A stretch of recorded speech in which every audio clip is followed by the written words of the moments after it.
யார் இந்த திசாநாயக்க முதியன் சேனகி அனுரகுமார திசாநாயக்க? கடந்த 2024 9ஆம் மாதம் 23ஆம் தேதி இலங்கை 10வது நிறைவேற்று ஜனாதிபதியாக பதவியேற்ற இவர் இப்பொழுது முழு உலகமே இவரை தேடுவதின் பின்னணி என்ன? ஆக்ஷன் கிங் அர்ஜுனின் ஒரு நாள் முதல்வர் படம் ஒரு கற்பனை காட்சியாக இருந்தாலும் இப்பொழுது இலங்கையில் அனுரகுமார திசாநாயக்க என்னும் ஆக்ஷன் கிங்கினால் நடைமுறைப்படுத்தப்பட்டு இலங்கை மக்களை ஆனந்தத்தின் உச்சகட்டத்துக்கே கொண்டு சென்றுள்ளார். இலங்கை மக்கள் இவரை தெரிவு செய்ததற்கான காரணத்தை வாருங்கள் விரிவாக பார்க்கலாம்.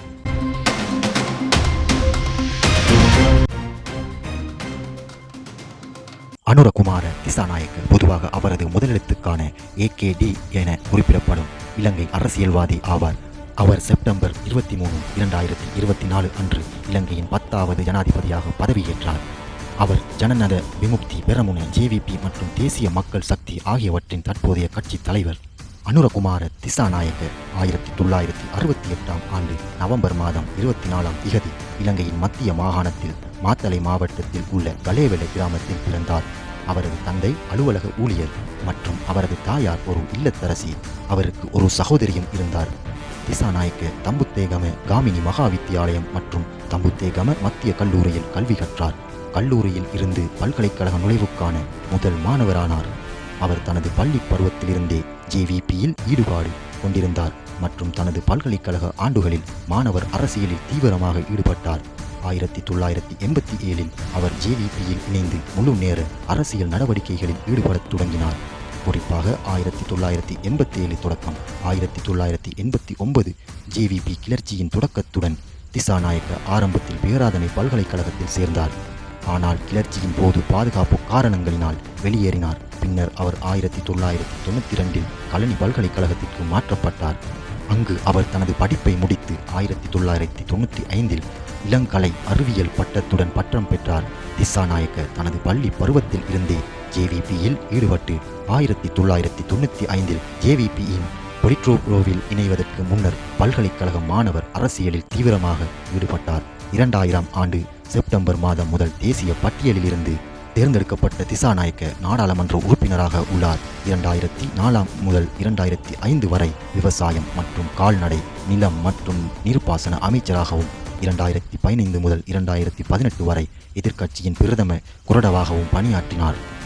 பிப்ரவரி 2014 அன்று நடைபெற்ற கட்சியின் 17வது தேசிய மாநாட்டில் JVPயின் தலைவராக நியமிக்கப்பட்டார். 1995இல் அவர் சோசலிச மாணவர் சங்கத்தின் தேசிய அமைப்பாளராக ஆனார் மற்றும் JVPயின் மத்திய செயற்குழுவில் நியமிக்கப்பட்டார். அவர் 1998இல் JVPயின் பொலிட்ரோவிற்கு நிதி நியமிக்கப்பட்டார். சோமாவன்ச அமரசிங்கவின் கீழ் பிரதான அரசியலில் மீண்டும் நுழைந்து 1994இல் இலங்கை நாடாளுமன்ற தேர்தலில் சந்திரிகா குமாரதுங்கவை JVP ஆதரித்தது. இருப்பினும் கட்சி பின்னர் குமாரதுங்க நிர்வாகத்தை கடுமையாக விமர்சித்தது. 2000ஆம் ஆண்டு இலங்கை நாடாளுமன்ற தேர்தலை தொடர்ந்து JVPயின் தேசிய பட்டியலில் இருந்து 2000ஆம் ஆண்டு நாடாளுமன்றத்தில் நுழைந்தார். அவர் 2001ஆம் ஆண்டு இலங்கை நாடாளுமன்ற தேர்தலை தொடர்ந்து மீண்டும் நியமிக்கப்பட்டார். 2024இல் JVPயும் ஸ்ரீலங்கா சுதந்திர கட்சியும் SLFP 2024 பாராளுமன்ற தேர்தலில் ஐக்கிய மக்கள் சுதந்திர கூட்டமைப்பின் UPFA ஒரு அங்கமாய் போட்டியிட்டு 39 ஆசனங்களை கைப்பற்றியது. திசாநாயக்க 2004 பிப்ரவரியில் SLFP JVP கூட்டு அரசாங்கத்தில் விவசாயம் மற்றும் கால்நடைகள் நிலம் மற்றும் நீர்ப்பாசன அமைச்சராக ஜனாதிபதி குமாரதுங்கவினால் குருநாகல் மாவட்டத்தில் இருந்து பாராளுமன்றத்திற்கு தெரிவு செய்யப்பட்டார். 2005ஆம் ஆண்டு வடக்கு மற்றும் கிழக்கு மாகாணங்களில் சுனாமி நிவாரண ஒருங்கிணைப்புக்கான LRRE உடனான ஜனாதிபதி குமாரதுங்க அரசாங்கத்தின் சர்ச்சைக்குரிய கூட்டு பொறிமுறையை எதிர்த்து ஐக்கிய மக்கள் சுதந்திர கூட்டமைப்பிலிருந்து விலகுவதற்கு JVP தலைவர் அமரசிங்க தீர்மானித்ததை தொடர்ந்து மற்றும் JVPயின் அமைச்சர்களுடன் அவர் செப்டம்பர் 2015 முதல் டிசம்பர் 2018 வரை எதிர்க்கட்சியின் தலைமை குரடவாக பணியாற்றினார். 2 பிப்ரவரி 2014 அன்று JVPயின் 17வது தேசிய மாநாட்டின் போது சோமாவன்ச அமரசிங்கவுக்கு பிறகு JVPயின் புதிய தலைவராக திசாநாயக்க நியமிக்கப்பட்டார். 18 ஆகஸ்ட் 2019 அன்று JVPயின் தலைமையிலான அரசியல் அமைப்பான தேசிய மக்கள் சக்தி 2019 ஜனாதிபதி தேர்தலில் திசாநாயக்க தனது ஜனாதிபதி வேட்பாளராக இருப்பார் என்று அறிவித்தது. திசாநாயக்க 4,18,553 வாக்குகளை பெற்று 3% வாக்குகளை பெற்று 3வது இடத்திற்கு வந்தார். 29 ஆகஸ்ட் 2023 அன்று NPP திசாநாயக்க மீண்டும் 2024இல் ஜனாதிபதி தேர்தலில் போட்டியிடுவார் என்று அறிவித்தது. இலங்கையில் நிலவும் பொருளாதார நெருக்கடியை தொடர்ந்து முந்தைய அரசாங்கங்களின் அதிருப்தியை பெருமளவில் சொந்தமாக்கிக் கொண்டு அவர் தேர்தலில் பெரும் வெற்றியை பெற்றார்.